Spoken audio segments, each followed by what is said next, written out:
Bien heureuse de vous retrouver pour un autre épisode aujourd'hui avec Sarah Hamel. Et cette semaine, elle revient pour nous parler de l'entrée à la garderie. C'est pas une réalité que j'ai vécue personnellement avec Sage, mais c'est une réalité que j'ai vue avec mes amis, famille, etc. Donc, je trouvais ça vraiment pertinent que Sarah vienne nous en parler. Puis, on a vraiment abordé tout. Vous aviez beaucoup de questions, on les a abordées. On a parlé de comment faire une transition douce pour l'entrée à la garderie, comment préparer nos enfants à l'avance, comment s'adresser même à l'intervenante ou à l'éducatrice qui est avec notre enfant pour s'assurer que ça soit une belle transition, que ce soit douce pour notre enfant. Comment est-ce qu'on peut choisir nos moments, pour exemple, retirer la suce, l'entrée à la garderie, etc. Peut-être pas trop en imposer à nos enfants en même temps. Et bref, on a aussi parlé de nous, notre posture en tant que parents, comment c'est important dans cette transition-là, puis dans l'entrée à la garderie. Donc, vraiment un épisode enrichissant. Elle nous a partagé beaucoup, beaucoup de trucs, beaucoup de connaissances. Je suis reconnaissante qu'elle ait pris de son temps pour venir nous parler de tout ça. Donc, sans plus tarder, bienvenue Sarah sur le podcast. Bienvenue à Motherhood Unfiltered Podcast. Ici, on crée le village dont chaque maman a besoin. C'est un espace de ressources, de partage et de soutien pour la maternité et le bien-être. Rejoins la communauté où la maternité est vécue et célébrée ensemble et sans filtre. Bon épisode! Bienvenue Sarah sur le podcast. Merci d'avoir accepté l'invitation. Ça me fait plaisir, vraiment, vraiment, vraiment.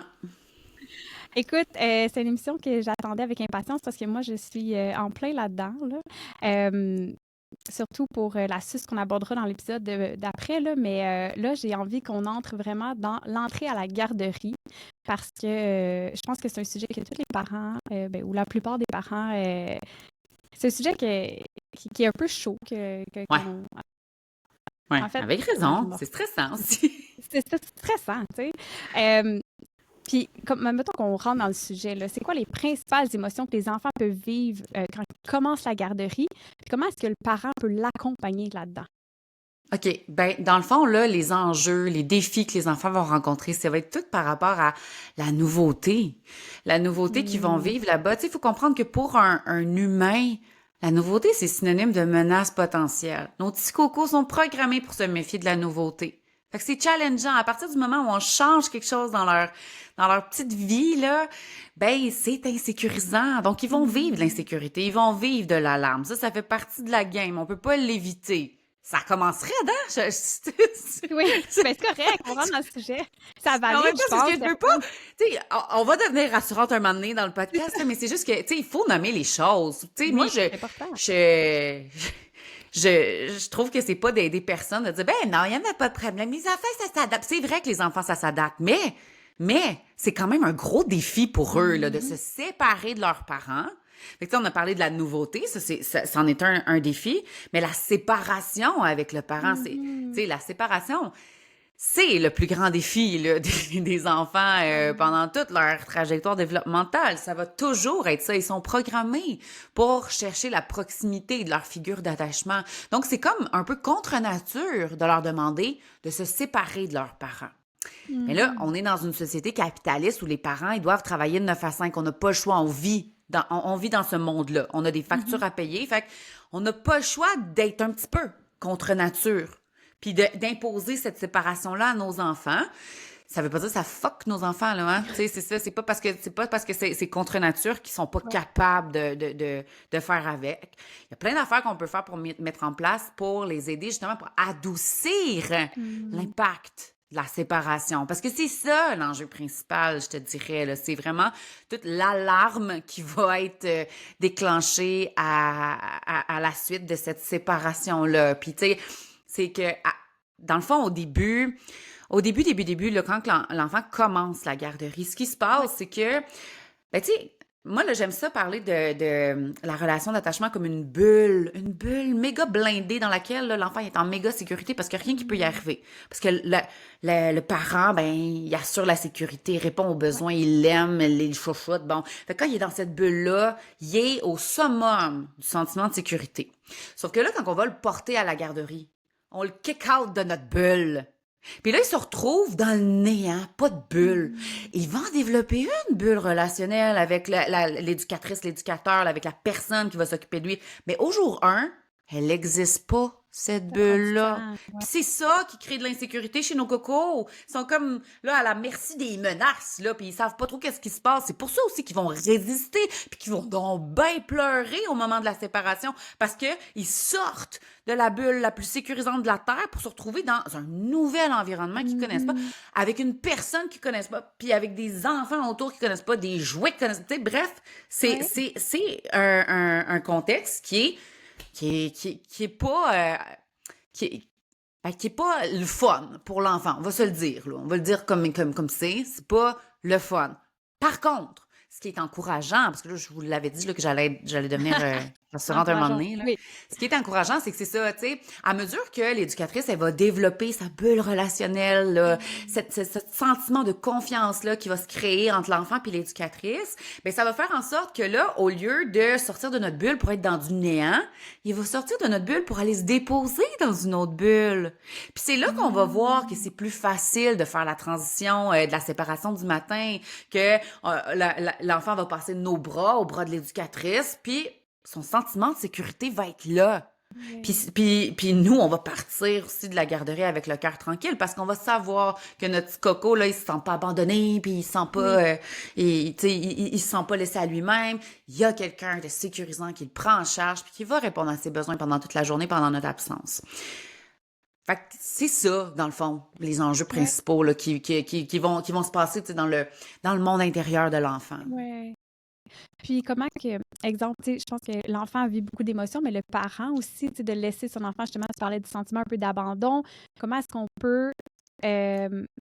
gérer ça un peu? Puis est-ce qu'on le laisse savoir à notre enfant de comme, hey, maman aussi, tu sais, ça la stresse beaucoup? Ou au contraire, on est une personne rassurante, on va être dans notre rôle de lead, puis on n'en parle pas. Ouais.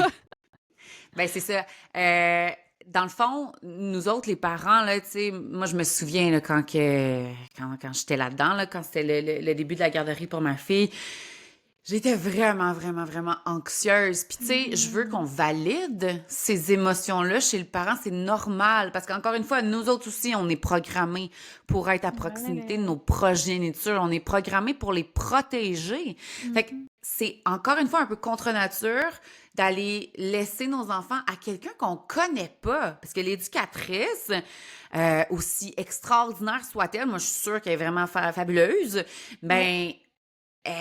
ça demeure une inconnue au début, là. On va créer une relation avec elle. On va finir par savoir c'est qui cette personne-là, puis se sentir en confiance. Mais au jour 1, ça demeure que c'est une inconnue. Donc, pour nous aussi, c'est contre nature, cette séparation-là, avec notre petite progéniture. Puis c'est pas évident, tu sais, de faire confiance à quelqu'un qu'on connaît pas. On le sait pas, qu'est-ce qui se passe en notre absence. Fait que c'est normal qu'on ait un petit peu d'anxiété par rapport à ça. Mais, c'est super important que cette anxiété-là, ben, on se la gère nous-mêmes puis qu'on mette pas ça sur les épaules de l'enfant. Notre enfant, il est pas supposé savoir que nous autres, on est anxieux, qu'on a de la peine ou, tu sais, parce que dans le fond, tu sais, je disais tantôt que c'était insécurisant un peu pour l'enfant de se retrouver dans un nouvel environnement avec une nouvelle personne. Puis ce qu'il faut comprendre, c'est que nos enfants, par loyauté, ils vont aimer ceux que nous, on aime, puis ils vont se sentir en confiance si ils nous sentent en confiance. Ouais. Fait que si moi, là, j'arrive de reculons, que je suis pas trop sûre, que là, je fais des in and out dans le local, que j'ai de la misère à le laisser, que j'ai fait un 8e câlin, puis que il me sent moi-même chambranlante, ben, il ne se sentira pas en confiance dans cet environnement-là. Il a besoin de sentir que moi, mon attitude dégage 3 affaires. Que j'ai confiance en ses capacités à faire face à cet environnement-là. J'ai confiance en les capacités de la personne en charge, donc de l'éducatrice pour prendre soin de lui. Puis j'ai confiance que c'est un environnement qui est sécuritaire. Donc, en amont, avant de commencer la garderie, on va parler en bien. La garderie, c'est tellement beau, c'est tellement le fun, il y a des beaux jeux, on va aller voir ça, tu vas voir, moi je l'aime tellement cette garderie-là, patati patata. On veut là, que l'enfant comprenne que nous autres, on a confiance en cet environnement-là. Puis même chose avec l'éducatrice. Hey, l'éducatrice, je l'ai rencontrée, elle est tellement fine. Je l'ai vue consoler un ami, elle était tellement douce, elle était tellement bonne pour consoler, patati patata. Tu sais, on va montrer comment nous, on a confiance en cette personne-là, puis qu'on a l'impression que c'est une personne compétente, qui est la meilleure personne sur la Terre pour s'occuper de notre enfant en notre absence. Si on est convaincant, même si on n'est pas convaincu au fond de nous, là, mais si on est convaincant dans notre enfant, si on vend bien notre salade, ben notre enfant, il va déjà se sentir plus en confiance dans cet environnement-là. Fait que, tu sais, c'est normal qu'on ait vraiment envie de pleurer, là, mais faut essayer un petit peu, tu sais, de mettre notre poker face dans le local, dans le moment pré-séparation, là, pour... Tu sais, quand on dit « get your shit together », là, ben, c'est ça. On essaie de se contenir pour que l'enfant se sente en sécurité. Dans le fond, on veut être le capitaine de bateau, tu sais, confiant, qui a pas peur des tempêtes, puis qui va traverser ça, là, avec qui on se sent en sécurité, tu sais. Puis après, une fois que la séparation est faite, là, tu vas broyer ta vie dans ton auto, puis c'est bien correct, là. Comme, c'est sûr que ça va arriver. Ben oui. Puis laisse place à toutes ces émotions-là qui te traversent. Puis tu sais, peut-être non plus que tu vas pas pleurer, puis tu vas juste comme aller popper le champagne, parce que là, t'avais vraiment besoin d'un moment pour toi, puis t'étais rendu là, dans ton cheminement, dans ta parentalité. C'est bien correct aussi. T'es pas un monstre parce que tu pleures pas, là. Mais tu sais, c'est ça, il y a comme plein d'émotions qui peuvent... qui peuvent nous habiter. Puis, tu sais, ça peut être des émotions mitigées, simultanées, là, donc des mixed feelings. En même temps, je peux être super contente d'enfin pouvoir avoir du temps pour moi, d'avoir, tu sais, le temps de faire des choses que j'ai pas pu faire pendant tout mon congé de maternité, mais en même temps, ne pas avoir envie de me séparer de mon enfant, là. C'est très, très, très possible aussi que les deux cohabitent. C'est tout à fait sain. Puis on accueille les deux, simplement. Ben oui, tellement.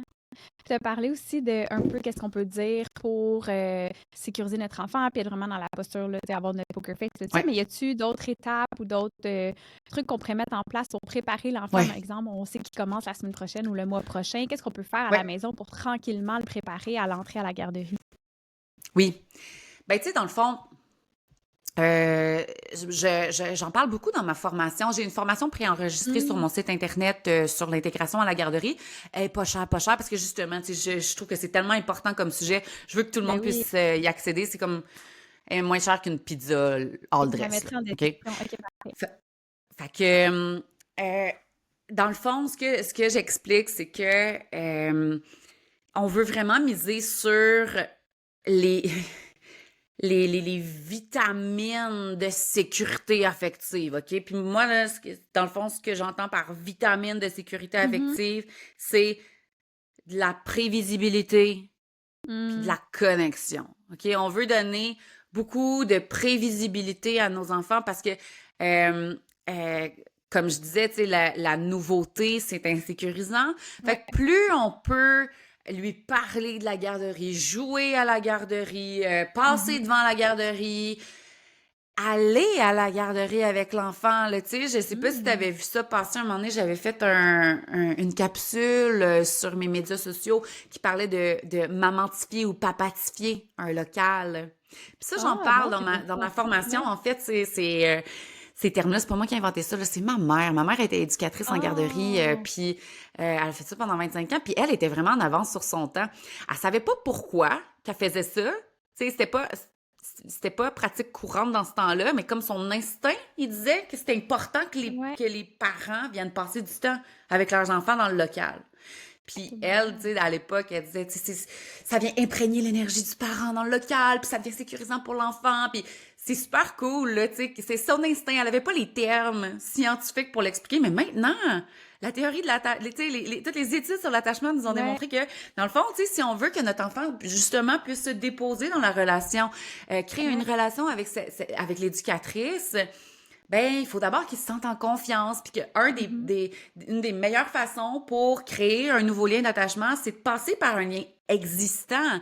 Donc, en présence de la maman, par exemple, là, je dis la maman, ça peut être le papa, là, ou tuteur légal, là, on est full inclusif. Donc, mettons, l'adulte, là, qui a déjà un lien significatif avec l'enfant, va passer du temps dans le local avec l'enfant. Puis là, ben, il va jaser avec l'éducatrice. OK? Puis là, pendant ce temps-là, l'enfant, lui, ce qu'il voit, c'est, OK, mon parent, en qui j'ai une confiance aveugle, il accepte cette personne-là. Il fait des hochements de tête quand cette personne-là parle. Il rit de ses blagues à cette personne. Tu sais, fait que ça permet à l'enfant d'apprivoiser l'éducatrice et donc de ne plus être une nouveauté au jour 1.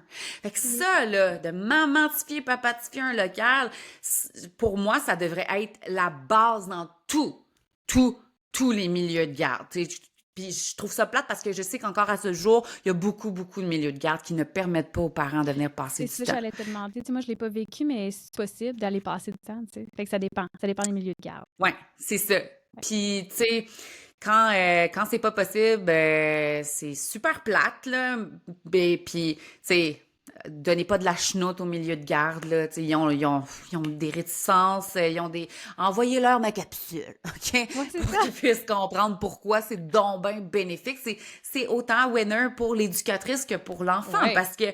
l'éducatrice, elle va avoir pas mal plus de facilité au jour 1 avec ce petit pouls-là. Puis tu sais aussi, c'est parce que quand l'enfant il est en présence de sa figure d'attachement, ben là, parce qu'il se sent en sécurité, il peut être dans l'exploration, il peut plus regarder qu'est-ce qui se passe autour de lui, puis entrer en interaction avec les autres personnes. Mais si le parent s'en va, puis que, comme je disais tantôt, là, l'enfant, il est plus dans une bulle relationnelle, ben là, c'est que l'enfant va tomber en mode survie, en hypervigilance, parce que là, il est plus dans un endroit méga blindé, dépourvu de toute menace. Là, ben, il est laissé à lui-même pour assurer sa propre survie. Il sait pas, lui, que l'éducatrice, elle a tout ce qu'il faut pour assurer sa survie. Il va le découvrir, mais au jour 1, il sait pas. Fait que là, ce qui se passe, c'est que cette journée-là, ben, l'enfant, il risque d'être en grosse hypervigilance et pas dans l'exploration. Quand t'es dans l'hypervigilance, quand t'es en mode survie, ben, t'as pas l'élan d'aller justement découvrir ton environnement, puis explorer, puis vouloir entrer en interaction avec les autres petits humains qui sont autour de toi. Fait que si on veut justement que l'enfant s'habitue à son environnement, explore, découvre, puis que ça devienne du connu, ben la clé réside dans la présence du parent. Mhm. Puis côté routine, là, exemple, on est-tu mieux de intégrer, tu sais, je regarde, mettons, moi avec ma fille, on n'a pas vraiment de routine stricte, alors qu'on sait quand souvent l'entrée à la garderie, ça coordonne avec retour au travail. Est-ce qu'on est mieux d'instaurer une certaine routine, pas un peu plus stricte, mais un peu plus encadrée avant, ou on y va jour 1, garderie, on part, puis on hope for the best, mettons?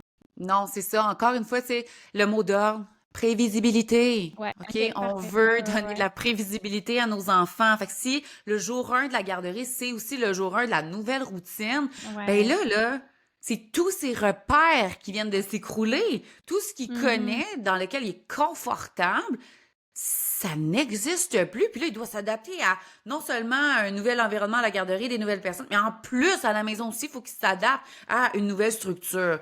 On essaie le plus possible d'éviter des changements entourant la période de l'intégration à la garderie. Fait que justement, si on sait qu'on a des changements à imposer dans notre routine pour que ce soit fluide quand que ça va commencer la garderie, mais on les commence en amont. Tu sais, un bon 2-3 semaines à l'avance, là, Ok. idéalement, là, si c'est pas Parfait. plus, tu sais. Fait que, ouais, on veut que ce soit prévisible pour l'enfant, cette affaire-là. Puis, comme je disais, on évite le plus possible les changements. Fait que c'est pas le temps. Tu sais, on va parler dans le prochain épisode du sevrage de la suce. Hey, c'est pas le temps de faire le sevrage de la suce, là, au moment où l'enfant rentre à la garderie. C'est pas le temps de faire la transition de la bassinette au lit de grand. C'est pas le temps d'accoucher. Non, c'est une joke, t'as le droit d'accoucher. Mais mettons, là, que tu sais, pour vrai, si, mettons, t'es sur le point d'accoucher puis ton enfant rentre à la garderie ou que t'as pas le choix de changer de job, puis ça implique que c'est un grand changement d'horaire. Tu sais, si tu déménages, il y a plein d'affaires là qui peuvent venir faire perdre les repères de l'enfant, amener beaucoup de nouveautés à cette période-là. C'est pas la fin du monde, OK? C'est pas la fin du monde. C'est juste qu'il faut s'attendre à ce que s'il y a plein d'autres changements en même temps, ben que l'adaptation prenne plus de temps, tout simplement, là. C'est juste ça. C'est comme si, tu sais, les ressources qu'il y a pour s'adapter à tout ça, ben, sont en quantité limitée. Fait que s'ils dispatchent toutes ces ressources-là à gauche, à droite, là, pour plein d'affaires en même temps, ben, ça va y prendre plus de temps, tout simplement, à s'adapter. Fait qu'on essaye autant qu'on peut de limiter le plus possible les changements, de garder tous les repères sécurisants. Fait que, tu sais, ça comprend aussi nos modalités de dodo, donc comment qu'on fait dodo avec notre enfant, l'allaitement, parce que, tu sais, je le plug parce que je sais qu'il y a beaucoup d'éducatrices encore à ce jour qui vont dire aux parents, là, va falloir commencer à faire de l'entraînement au dodo, va falloir que, tu sais, si vous êtes en cododo, là, faut changer ça, ou va falloir penser à moins l'allaiter ou à plus l'allaiter pour l'endormissement. Faux, OK? Complètement faux. Il y a rien de plus faux. C'est une fausse croyance. C'est malheureusement de mal comprendre là, comment fonctionnent nos petits poux d'Amérique. Fait que soyez bien à l'aise, mesdames et messieurs, à continuer à faire ce que vous faites déjà. Si ça fonctionne bien puis que vous êtes confortable là-dedans, il n'y en a pas de problème. Ça va pas nuire à l'adaptation de l'enfant. Au contraire, parce que pour s'adapter à sa nouvelle réalité, comme je disais, ben, il faut qu'il y ait son sentiment de sécurité dans le tapis. C'est ça. C'est son sentiment de sécurité qui va déterminer son adaptation. Donc, si je l'insécurise en changeant tout son environnement à la maison, que j'y enlève toutes ces sources de réconfort auxquelles il est habitué, ben là, il sera plus disponible à s'adapter à une nouvelle réalité parce qu'il va être juste occupé à essayer de se sécuriser par rapport à tout ce qui arrive à la maison. Tellement. Puis justement, ça m'amène peut-être à mon autre point. Je sais qu'au Québec, les garderies, c'est pas facile. On n'a pas toujours le choix. On y va avec l'appel qu'on a ou peu importe. Mais exemple qu'on a un choix ou exemple qu'on cherche une garderie, qu'est-ce qui nous indique qu'on a trouvé comme une bonne garderie ou quelque chose qui va bien répondre aux besoins de l'enfant?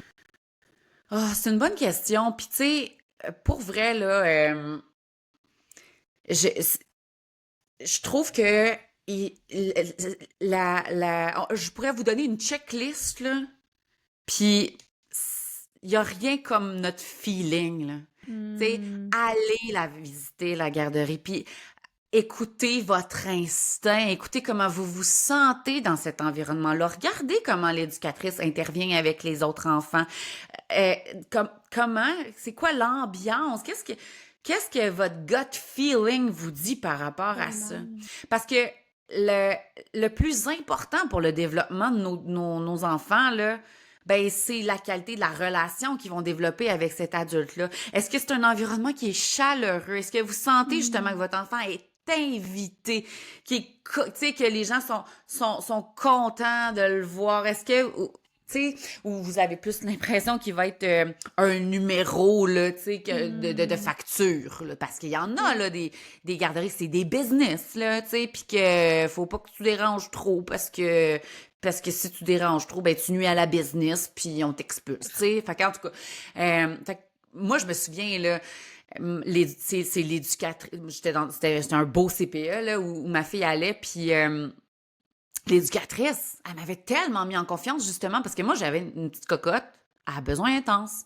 Elisabeth, elle était quelqu'un, là. Elle était quelque chose bébé, tu sais. C'était une enfant qui avait besoin de beaucoup de proximité. Puis je me souviens, l'éducatrice qui m'avait juste dit « Hey, mais moi, ça me stresse pas, là. Tu sais, moi, je vais l'accueillir. Puis même si elle a de la peine le matin, c'est correct. Pars la tête tranquille. Puis tu sais, quand j'arrivais, elle sortait la chaise berçante. Puis elle savait. Puis ma fille, elle avait 2 ans et demi quand elle a commencé la garderie, là. Puis malgré ça, l'éducatrice, elle était « Ben, hey, pas de trouble. Je sors la chaise berçante. Viens, ta main, Elisabeth. T'as besoin de te coller. On va se coller. » Puis ça me faisait tellement plaisir. Puis tu sais, ou juste que l'éducatrice, elle nous dit « Hey, ça vous dérange-tu si je donne des petits surnoms à vos enfants? Parce que moi, je vais tellement les aimer. » Fait que tu sais, moi, tu me dis ça, là. Mais moi, mon feeling, il me dit « OK, ben, je suis à la bonne place. Je suis dans un milieu qui est chaleureux. Je suis dans un milieu où ma fille, elle va être aimée. Elle va être invitée, là, tu sais, à faire partie du groupe. Puis c'est ça qu'on veut. Tu sais, il y a beaucoup de parents qui vont être, tu sais, être très attirés par les garderies qui vont dire programme éducatif, cours de musique, cours d'anglais. On s'en sac. On s'en sac. C'est pas ça qui est important. On n'a pas besoin. De toute façon, tu sais, moi, j'arrête pas de le dire. Le développement, c'est un processus qui est inévitable. Le développement se fait de l'inside out, pas de Ouais. l'outside in. Fait qu'on n'a pas à remplir nos enfants de l'extérieur avec plein d'activités super stimulantes. Moi, là, un environnement bien relax où les enfants peuvent jouer librement, où ce que le Ouais. jeu libre, là, c'est ça qui est mis de l'avant. Jouer dehors, c'est important. C'est Ouais. ce genre d'affaires-là, là. Contact avec la nature, hey, wow, ça c'est encore plus hot, tu sais. Mais le plus important, c'est ça. Un milieu chaleureux qui accorde une importance Hmm. capitale au jeu libre puis à jouer dehors.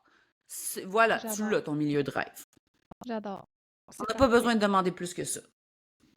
Puis comment tu l'as abordé un petit peu, que tu as communiqué avec justement l'éducatrice avec ta fille pour lui dire qu'elle était hautement sensible? Comment un parent peut communiquer efficacement avec l'éducateur, l'éducatrice, mettons, de ses inquiétudes ou ben, c'est ça, des peurs qu'il pourrait avoir, mettons, sans que l'autre se sente jugé ou ciblé ou quoi que ce soit?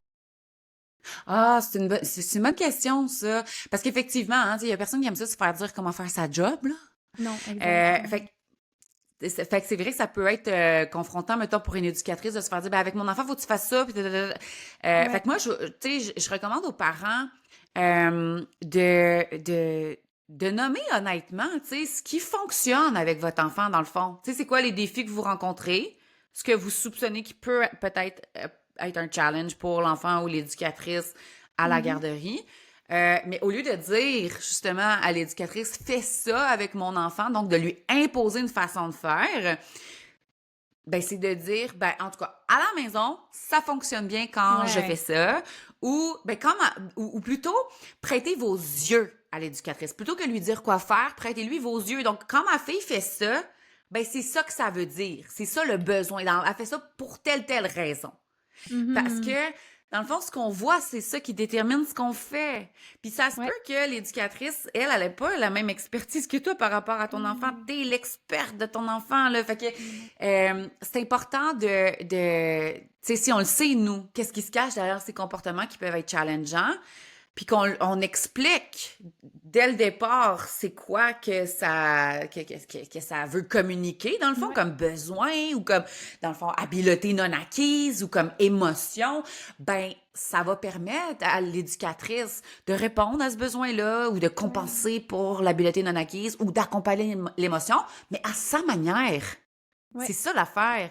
On s'en fout de comment qu'elle va le faire. Ouais. L'important, c'est qu'elle réponde aux besoins, qu'elle accompagne ses Ouais. émotions, puis qu'elle compense pour ses habiletés non acquises, tu sais. C'est ça, là. Ouais. Fait que, essayons d'être moins dans le checklist de voici ce que tu dois faire avec mon enfant, puis plutôt, ben, je te prête mes yeux. Moi, je sais que quand elle fait ça, c'est ça que ça veut dire. Je Puis je te comprends. fais confiance que tu vas savoir comment dealer avec, tu sais. T'es Oui, l'experte. exact. C'est ça. Puis, ça se peut-tu que même si l'adaptation est réussie, il y a une régression, mettons, après quelques semaines ou quelques mois? Puis comment qu'on peut gérer ça? Ouais, ben dans le fond, les régressions, là, ça peut arriver à n'importe quel moment, là. Tu sais, Mmh. puis souvent, ça va arriver avec l'intégration à la garderie. Parce que, comme j'expliquais tantôt, quand l'enfant est en adaptation à quelque chose, toutes les ressources de son petit corps sont mobilisées pour s'adapter à cette chose-là. Donc, il Ouais. reste plus de ressources pour émerger dans son développement. Fait que c'est là qu'on peut voir des stagnations ou des petites régressions. Fait qu'on stresse pas. On va OK. pas tirer sur la plante pour qu'elle pousse plus vite. On va pas forcer l'enfant à retrouver l'habileté au plus sacrant. Elle est pas perdue. Elle est juste pas présentement Ouais, accessible parce que ses ressources sont occupées ailleurs. Fait je que comprends. quand on voit ça, c'est juste notre cue pour nous dire, OK, ben mon enfant, il a besoin d'être sécurisé davantage pour pouvoir éventuellement... Quand l'enfant va être sécure, ben là, il va retrouver l'accès à ses ressources, puis il va retrouver son émergence dans son autonomie, dans toutes ses habiletés. Peut-être que, tu sais, il était rendu à faire des pipis sur le pot, puis là, finalement, il veut Ouais. retourner aux couches. On capote pas, c'est ça, là. On sort pas le système de récompense pour le motiver à retourner faire des pipis sur le pot. Non, non, non, non. Notre objectif, c'est de sécuriser notre coco. Fait qu'on prend notre mal en patience, on Ouais. l'accompagne dans cette adaptation-là en boostant de vitamines affectives, donc de Ouais. proximité, de prévisibilité, de connexion.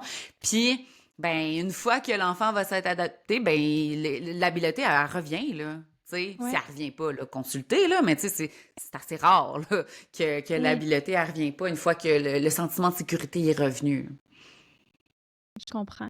Oui, parce que c'est aussi des fois fâchant pour un parent de comme, oh, il y a une habilité qui est acquise, puis là, de revenir en arrière. Fait que c'est juste d'être patient, puis de justement booster de vitamines. Ouais, voilà. J'adore. J'ai le goût qu'on passe peut-être aux questions qu'on a reçues sur Instagram. Oui. J'avais fait une petite boîte de questions. Euh, Puis là, tu l'as abordé, puis moi, ça m'a comme fait de la peine en lisant cette question-là. Puis on peut peut-être réitérer juste pour être sûr.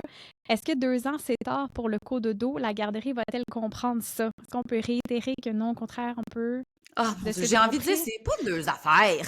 Ben, je Moi, sais, moi ben, aussi, j'ai lu ça, ça m'a fait mal au cœur. c'est pas de leurs affaires, vraiment pas. Tu sais, j'ai jamais trop tard pour du cododo, là. Tu sais, moi, ma fille, elle va avoir 5 ans en mars, puis j'étais encore en cododo, puis proud to be Moi en aussi. Ben cododo, là. oui. J'ai aucune honte à ça. Le cododo, c'est tellement une stratégie puissante, en plus, quand on a des enfants hautement sensibles. C'est tellement un beau cadeau de Hmm. pouvoir permettre à nos enfants de se coller sur nous autres, puis de vraiment, tu sais, mettre leur système nerveux à off pendant la nuit, là. C'est vraiment Tellement. réparateur comme sommeil quand justement tu peux te déposer au sein de la relation. Ça veut pas dire que les enfants qui sont pas en cododo, ils dorment mal puis qu'ils sont pas sécures, pas en tout. Mais il y a des enfants qui sont plus sensibles que d'autres pour qui ils ont besoin d'avoir des moments comme ça là, où on va dire, ah, OK, là, toi, là, t'es en méga surcharge, on t'en demande beaucoup dans ton petit système nerveux puis dans tes émotions ces temps-ci. Viens-t'en, là. Cette nuit, on fait dodo ensemble, puis ça va te faire du bien, ça. Fait que c'est c'est pas une mauvaise chose, le cododo. Faut arrêter de penser que c'est une mauvaise habitude qu'il faut absolument changer. Mhm. C'est pas ça. C'est une modalité de dodo qui est aussi valide que n'importe quelle autre. Puis en fait, tu sais, il y a aucune étude scientifique qui a pu démontrer des effets délétères Ouais, au cododo, là. Tu sais, exact. ça ne nuit pas au développement de l'enfant. Ça ne nuit pas à l'autonomie. Ça ne nuit pas à la relation. Ça ne nuit à rien. À rien, Mhm. rien, rien, rien, rien. Peut-être à la sexualité du couple. Puis là, si c'est le cas, ben là, puisez dans votre créativité. Il y a plein Ouais, c'est d'autres ça. façons. Là. Tu sais, la sexualité, ça se limite pas au lit conjugal. Là. Plein d'autres Non, façons qu'on effectivement. peut batifoler en couple. Fait que, tu sais, il y a pas de raison de dire à quelqu'un d'arrêter de faire du cododo, dans le fond. Puis si, justement, on fait du cododo avec l'enfant, puis que, ben, la garderie, clairement, l'éducatrice va pas se coucher avec, là, mais, tu sais, qu'ils ont chacun leur lit, là, je sais pas comment ça fonctionne. Tu penses qu'il va y avoir plus de la misère avec cette transition-là ou il y a comme un effet, je pense que Krista, dans de 40 ans, elle disait qu'il y a comme un effet d'entrain chez les enfants, un peu, de, ils voient leurs amis dormir, fait qu'ils sont plus portés à Ouais. dormir? Oui, puis c'est parce que, tu sais, c'est pas le même contexte, hein. Le cododo à la maison, c'est parce que c'est soit que l'enfant est tout seul dans sa chambre, dans le noir, tu sais, dans une autre chambre ou avec nous Mhm. autres. Bien évidemment qu'il aime être avec nous autres, mais à la Ben garderie, il est oui. pas tout seul dans une chambre fermée, là. Il est avec d'autres amis, puis l'éducatrice est dans la pièce. Ça se rapproche à du cododo, là. Tu sais, Ouais. la seule affaire qui est différente, c'est qu'on n'est pas allongé à côté de l'enfant, mais on est dans la même pièce, on est Ouais. avec. Donc, le sentiment de sécurité, il est là. Fait qu'on n'a pas, tu sais, c'est ça. C'est le fait qu'on dorme avec notre enfant, ça ne va pas l'empêcher d'être capable de dormir sur son petit matelas à la garderie. Mais pas du tout, là. Mhm. Puis notre coco, il s'adapte. La manière dont on répond aux besoins de nos enfants, c'est quelque chose qui est relationnel. Moi, je réponds pas aux besoins de ma fille de la même façon que mon chum répond à ses Ouais. besoins. Non. Pourtant, on est tous les deux efficaces. Au final, le besoin, il est comblé. Puis c'est ça qu'on Ouais. veut. Fait que c'est ça qui va arriver aussi avec la garderie. L'éducatrice, elle va répondre aux besoins à sa manière, puis l'enfant va s'adapter à ça. J'adore. Puis peut-être une petite dernière question. Tu as un peu répondu, mais juste pour être certaine, comment est-ce qu'on peut aider bébé si l'entrée prévue à la garderie arrive en même temps que la phase d'anxiété de séparation de 9-10 mois? Là, ce serait de prévoir qu'il va y avoir une phase parce que je ne pas tous les enfants, là, mais Ben, euh, tu peux pas le préparer d'avance, là. Tu sais, à cet âge-là, là, les enfants sont vraiment dans l'instant présent, puis quand même que tu dis qu'on s'en va à la garderie la semaine prochaine, zéro notion du temps, là, tu sais. Fait que ça, non. à cet âge-là, c'est vraiment difficile de préparer l'enfant Oui. d'avance. Il faut juste, tu sais, en fait, c'est ça, c'est qu'il va vraiment falloir avoir des attentes réalistes par rapport au challenge que ça peut Ouais. engendrer. Puis on va vraiment miser sur la mamantification puis la papatification du local. Tu sais, on va essayer de convaincre le milieu de garde de nous permettre de venir passer du temps. Puis là, on va être dans l'opération Cupidon, là.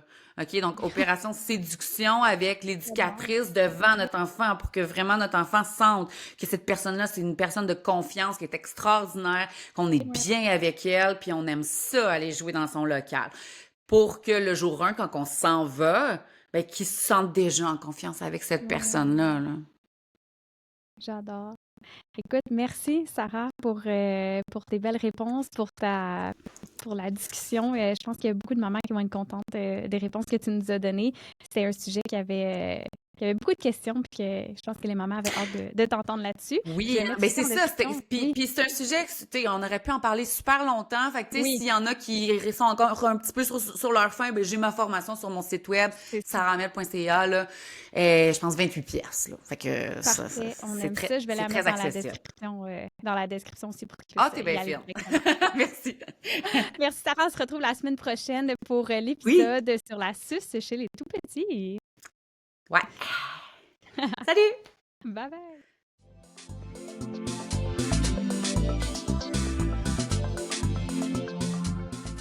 Merci d'avoir été avec moi pour un autre épisode de Motherhood Unfiltered Podcast. En espérant que l'épisode t'ait apporté différentes pistes de réflexion, mais surtout un peu de réconfort dans ton parcours de maman. On n'oublie pas que chaque parcours est unique et différent, puis qu'on fait déjà un travail incroyable. Si l'épisode t'a plu, n'hésite pas à aller laisser un avis et le partager avec une autre maman pour continuer à faire grandir notre belle communauté. On se retrouve la semaine prochaine avec un autre épisode rempli de vérité, de bienveillance, mais surtout sans filtre. À bientôt!